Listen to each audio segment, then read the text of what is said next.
Día jueves, comenzamos el segundo bloque como es habitual, firme, siempre firme aquí con nosotros, la doctora Sandra Riquelme haciéndonos compañía para el bloque de Derechos Humanos. Muy buenos días, Sandra. Buenos días, Leo. Buenos días, audiencia. Qué lindo recibimiento, Leo. Y vamos, tiene que ser siempre, siempre arriba, siempre arriba. Siempre todo para arriba.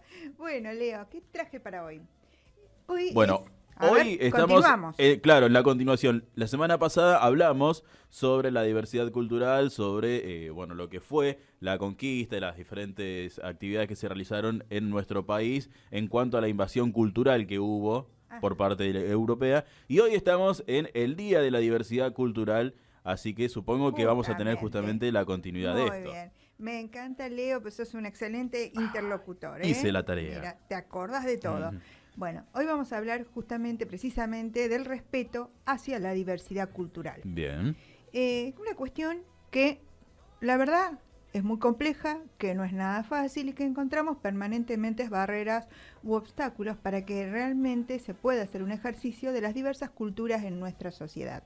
Un poquito esto se remonta a lo que hablábamos en el programa pasado y que vos te referías, a la construcción de nuestra identidad y de nuestro ser nacional.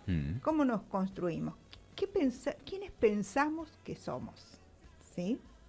Y bueno, partiendo de esa construcción del ser nacional que se hizo invisibilizando, ocultando y cuando no aniquilando a gran parte de nuestra población, es que hoy tenemos la obligación de pensarnos y de repensarnos para realmente construir partiendo de lo que en realidad somos, no de lo que pensamos, de lo que soñamos, de lo que idearon o proyectaron unos pocos, sino de quienes realmente somos nosotros hoy. Sobre lo que nos define, decís vos, y no sobre lo que nos gustaría ser. No sobre lo que nos gustaría ser, sino sobre quienes fundaron, digamos, el Estado-Nación, proyectaron en nosotros, que no necesariamente es lo que nosotros quisiéramos ser.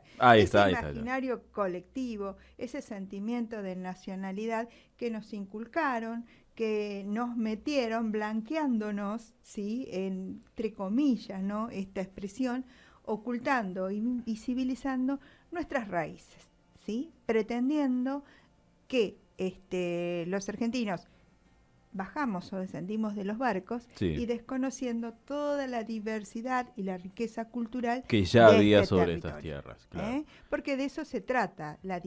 Si hablamos de diversidad cultural, no estamos hablando de una única cultura, sino de varias culturas que conviven en un tiempo y en un espacio. Bien.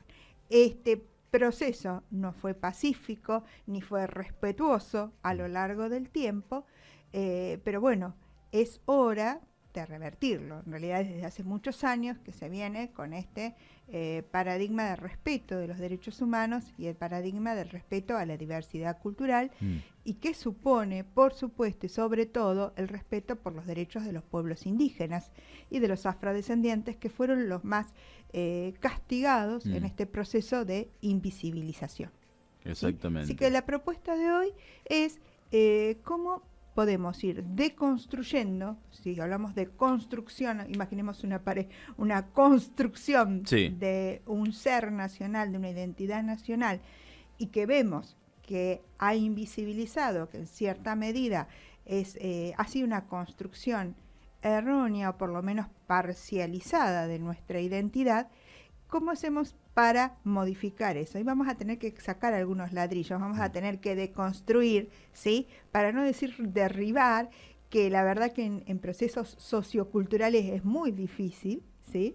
La deconstrucción se hace a través de la reflexión. Bien. De pensarnos, ¿sí? Y para eso la propuesta de hoy es pensar y repensar algunos mitos. Porque viste que los argentinos decimos que no somos racistas. No. ¿Has escuchado eso? Sí. Digo, no somos racistas. No. Porque yo no soy racista, pero... Y ahí es cuando se viene la barbarie. Pero te la largan. Viste que decimos, no somos racistas. Y no somos racistas porque no hay negros, dicen en el mejor de los casos, ¿no? Que eso ya es un comentario racista. Sí. Porque decir que no sos racista porque no existe la diferencia, es un comentario racista. Pero, aunque no exista la diferencia, no tenés señalarlo es hacer una diferencia. Claro. No te exime, no te hace que no seas no racista porque no exista la diferencia. Vos sabés que hay una estudiosa que es Rita Segato, que dice que nuestro país se construyó como con una especie de aplanadora cultural con pánico hacia la diferencia, hacia lo diverso. ¿Sí? En esto de homogeneizar. Bueno, como nosotros siempre hablamos de leyes, si vamos la a hablar... doctora viene de las leyes, así que siempre pero viene... te voy a dejar descansar un poco, porque me voy a incursionar un poco más en lo sociológico. A ver. Pero sí tengo la obligación, nobleza obliga, yo desde los primeros programas, uno dice que desde el plano jurídico, normativo, obviamente no somos un país racista, porque tanto la Constitución como todos los tratados y las leyes nacionales y provinciales vigentes hablan de la igualdad de todas las personas. Sí. ¿Sí? Entonces ya de ahí no hay diferencias de ningún tipo, y expresamente se remarca que no hay diferencias de ningún tipo por raza. Claro, se partiría de esa base. Entonces, jurídicamente, normativamente, en el plano formal, no somos un país racista. Es más, somos un país de avanzada, tenemos leyes de inmigración que son de avanzadas, ¿no? en el mundo. Entonces, desde el plano jurídico y formal, no lo somos. Bien. Ahora, ¿qué pasa en la práctica y en la cotidianeidad? Esa es la figurita difícil. Ahí vamos. Existe un fuerte racismo en el plano coloquial, en lo que hablamos todos los días, en lo social, ¿sí? Como que está instaurado también en la sociedad. Sí, y a veces argentina, repetimos ¿no? sin pensar. Exactamente. O tenemos algunas construcciones y que son culturales que ni las pensamos. Vos cuando decís, tuve un día negro, está trabajando en negro, cuando asociamos... Claro, ¿y por qué se dicen? ¿Por qué será? Vos sabés que a mí, bueno, ya lo venía pensando, ¿no? Pero quien realmente me lo hizo pensar y en más de una oportunidad, ¿no? Que a mí se me escapaba, porque lo tenemos tan en el vocabulario, en cómo hablamos todos los días, que ni lo pensamos cuando lo decimos, ¿sí? Y bueno, un amigo de Kenia, él remarcaba todo el tiempo, ¿no? En el grupo de amigos, y nos salía como más a menudo de lo que pensamos, esto de asociar al color negro todo lo malo, todo con lo decadente. Lo decadente, ¿sí? Bueno, eso, vos fíjate, es parte de una construcción cultural. ¿Por qué no decimos hoy es un día blanco? Claro. ¿Por qué decir estoy trabajando en blanco que sea algo malo? Claro, no. Al revés, ¿no? Entonces, bueno, todo eso, si lo decimos, si lo repetimos, es parte de nuestra cultura, es parte de con qué asociamos las cosas. Con lo negro asociamos lo malo. Nosotros decimos, eso es un país sin negros. Y, sin embargo, si alguien dice negro, dice Fontova, ¿no? Que me reía bastante, te comentaba fuera del aire, con Mitomanías Argentinas, ahí en el canal Encuentro, donde se tratan todos estos temas, pero desde el lado del humor, que viste que el chiste, el humor es que donde más pensás vos, porque nos reímos justamente... Humor reflexivo. Sí, porque justamente el chiste se construye a través de lo que denigramos o de lo que pensamos, no es tan inocente el chiste, ¿viste? Y él dice, no, un país en el que no hay negros, pero sin embargo alguien grita negro y se da vuelta a más de la mitad de los que van en la cuadra. Para todo el mundo. ¿Quién no conoce a alguien que es el negro? El negro. Y hasta tenés el negro tal, porque ya van por apellido también, para identificarlo. Lo decimos de forma cariñosa. Sí, pero bueno, esto te habla de que no somos un país blanquito como pretendieron o pretendió ese estereotipo de identidad nacional. Y que ha existido distintos tipos de blanqueamiento. Esto es de hacernos olvidar de nuestros orígenes y de nuestras raíces, mediante las instituciones también, la escuela, los medios de comunicación, ¿sí? Sobrevalorando una cultura por encima de las otras, ¿sí? y invisibilizando aquello que no que hace a nuestras raíces. Un término que nosotros decimos, bueno, nosotros no tenemos negros, pero si tenemos cabecitas negras, ¿o no? Sí. Es un término que surge, ¿no? También esto de la invisibilización del otro, porque para catalogar o calificar al otro provinciano que venía del interior, que venía a trabajar, el obrero provinciano pobre, ¿sí? Que llega a la ciudad, pareciera que no era parte de ese ser nacional, era el otro y había que distinguirlo de alguna otra manera. Y fíjate que ese modo de distinguirlo se hace invisibilizando la diversidad, no como parte de esa diversidad o de esa riqueza del ser nacional, sino como el otro, el diferente, el distinto y que encima tiene otra ideología política. El señalable también, ¿no? Como que ahí está. No es como nosotros. Claro. Y encima, esto que te decía, con otra ideología política, Sí. porque el cabecita negra se identificaba o se identifica con el peronismo. ¿tá? Entonces, bueno, eso también es una parte, ¿sí?, del racismo, ese invisible que tenemos, porque nosotros decimos no somos racistas, pero no tenemos negros, pero tenemos los cabecitas negras, tenemos alguna gente de alma negra. Sí. Entonces, es tomar conciencia de que existe un racismo no reconocido, sí, pero bastante virulento. Claro, y por ahí no consciente tampoco, porque como está tan instaurado, como que no está pensado tampoco. No está pensado. Pero es el objetivo por ahí del día de hoy es esto, conversarlo, charlarlo. Y sí, por ahí está muy expresado. Hoy con el auge de las redes sociales, vos te adentras un poquito en las redes sociales y ves comentarios muy racistas, muy hasta xenofóbicos. Sí. En este país que se dice que no es racista y que respeta la diversidad cultural y étnica de sus pueblos. Bueno, más allá de esto, de este racismo social y cultural, lo que tenemos que decir es que en la Argentina sí existen negros afrodescendientes, ¿sí? Más allá de los que tengamos la piel mestiza o morena, que también tenemos alguna ascendencia, tenemos un pigmento diferente, ¿no? Existen los afrodescendientes y que constituyen el 4% de la población. Claro, es un número muy reducido teniendo en cuenta los que llegaron al país proveniente, obviamente, de la esclavitud. Exactamente. Diezmados también, si se quiere, por eso mismo por las quedaron en el guerras número tan y reducido. las enfermedades, entre ellas la peste, ¿sí? La fiebre amarilla. Pero sí lo hay y son parte, digamos, de esta diversidad y de esta riqueza cultural que tenemos en nuestro territorio. Aclarar eso. También otro mito es que, está trabajado, es que en la Argentina no hay indígenas o que los pocos que quedan en el norte, ¿sí? O en Trelew no hay comunidades, ¿viste? O pobladores indígenas, porque ya estamos todos homogeneizados, todos mestizados.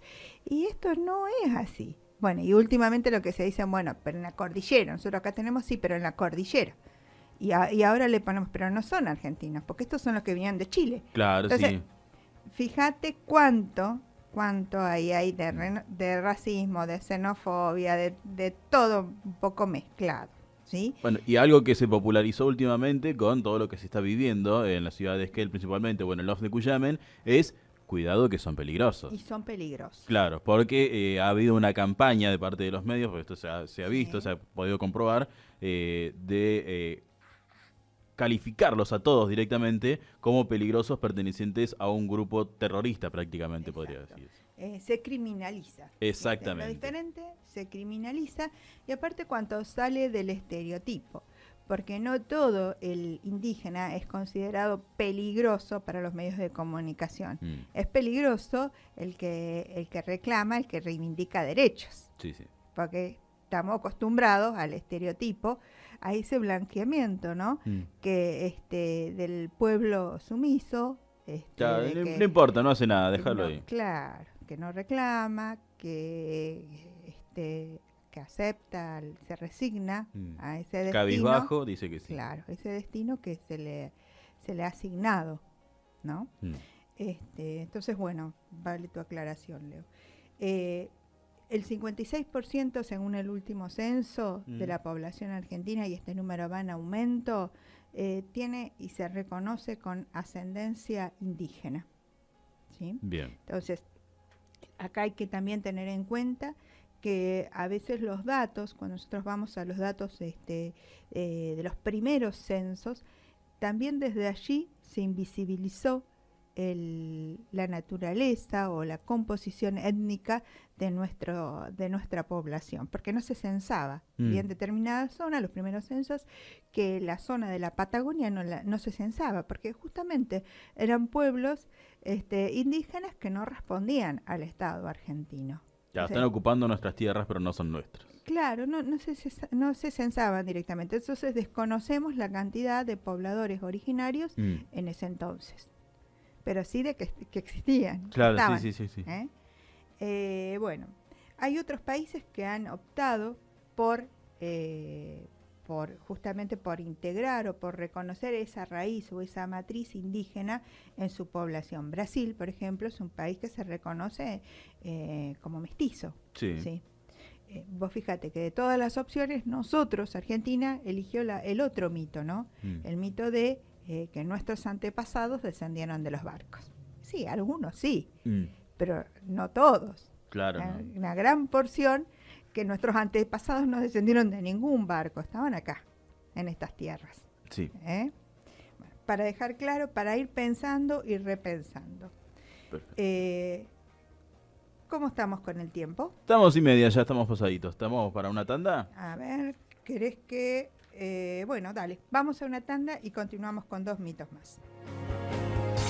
Te doy un buen consejo. No te alejes demasiado. Ya estamos nuevamente con vos. Aquí comienza el espacio publicitario. Y pasaba entonces la tanda publicitaria en la mañana de Del Dicho al Hecho. Continuamos ahora sí con la segunda parte de esta propuesta en el bloque de Derechos Humanos junto a la doctora Sandra Riquelme. Bueno, continuamos, Leo.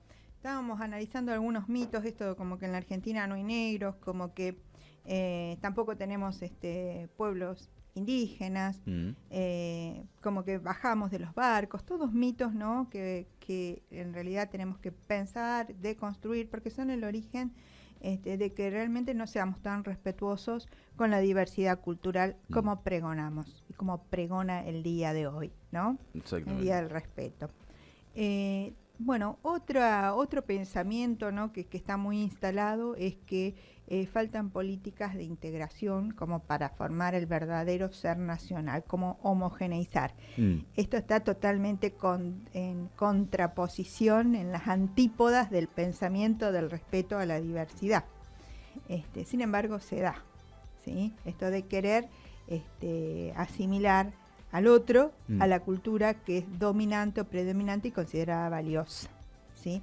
Es lo que pasó a lo largo de los años, lamentablemente en nuestros internados, en el interior de la provincia, ese desarraigo de la familia, de la cultura, en pos de un objetivo bueno, bien intencionado, que era la educación, pero que traía aparejado también la descontextualización, el apartarse de la cultura familiar y de la comunidad, ¿no?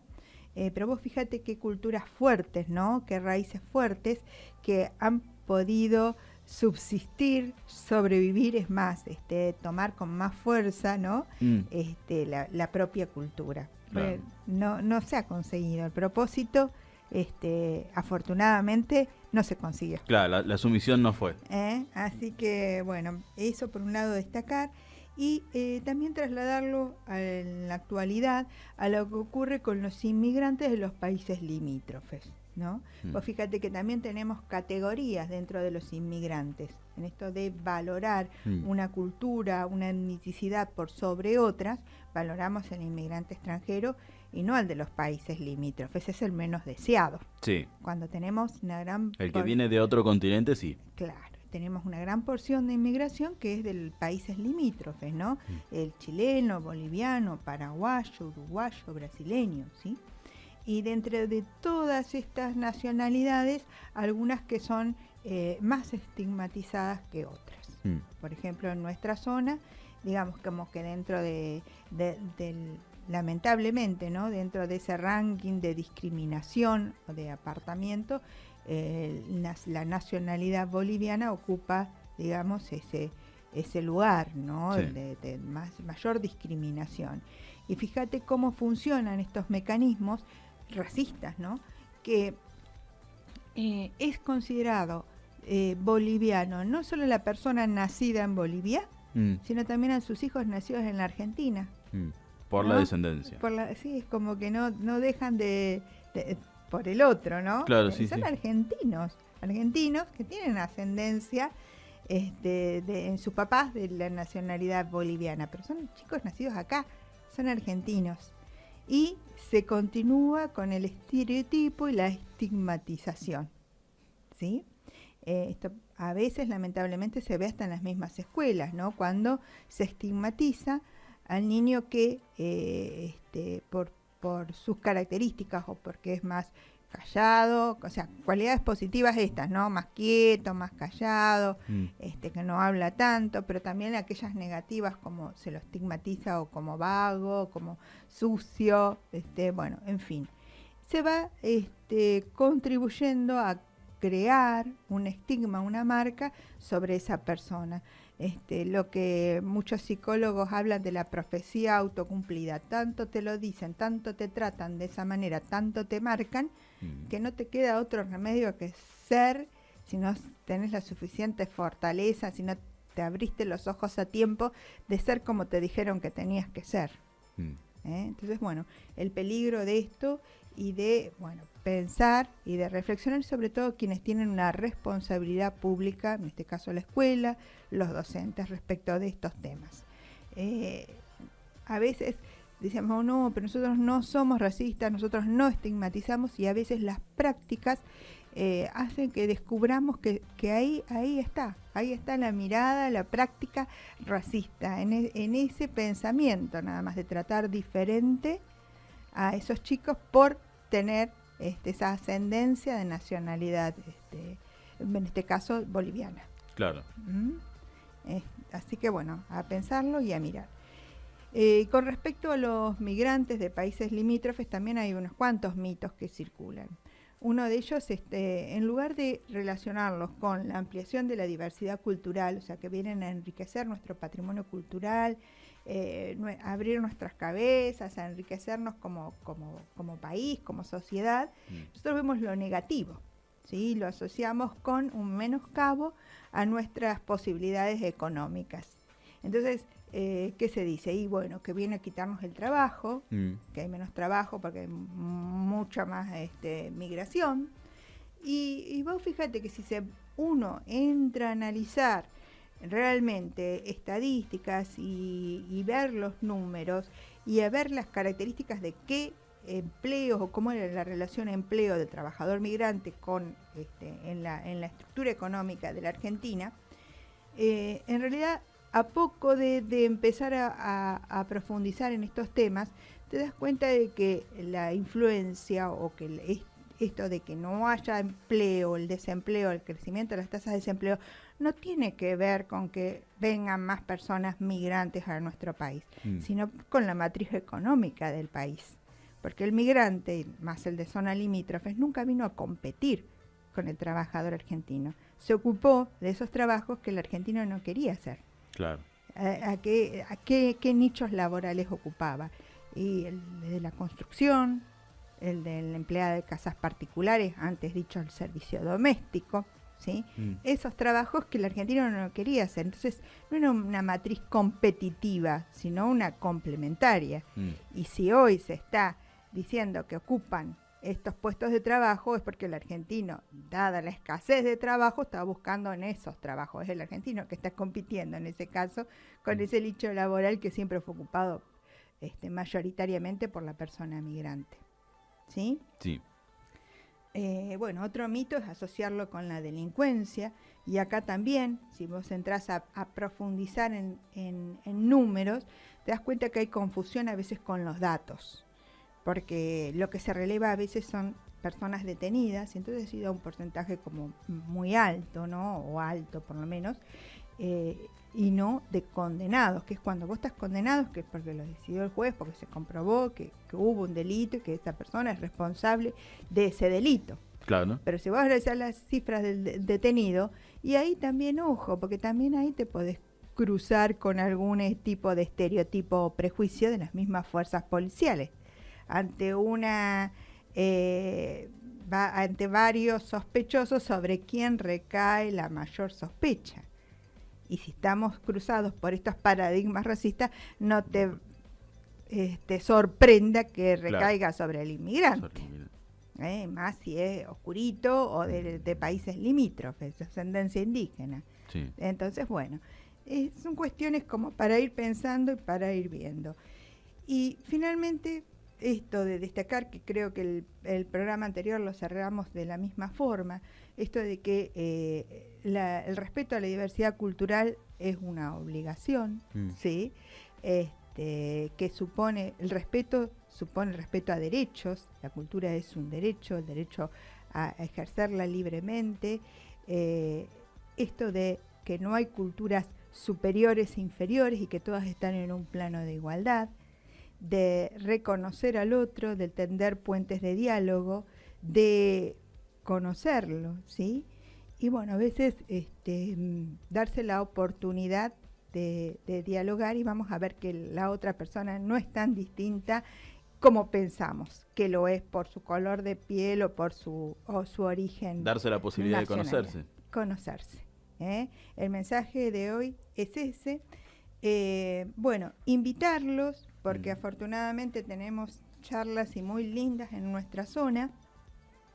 Mañana viernes 13 a las 18 horas va a estar el licenciado en antropología Sergio Caviglia en el punto de encuentro Lucio Sabati. Esto queda en Fontana 88, esquina Abraham Matius de Trelew. El título de la charla es Tenemos una vida porque tenemos historia. Pueblos originarios, territorio y racismo. Así que bueno, abierta la invitación, son charlas de entrada libre y gratuita y abiertas a toda la comunidad. Y bueno, realmente hay profesionales, estudiosos en la materia, y bueno, esto también, darse la oportunidad de compartir otras miradas.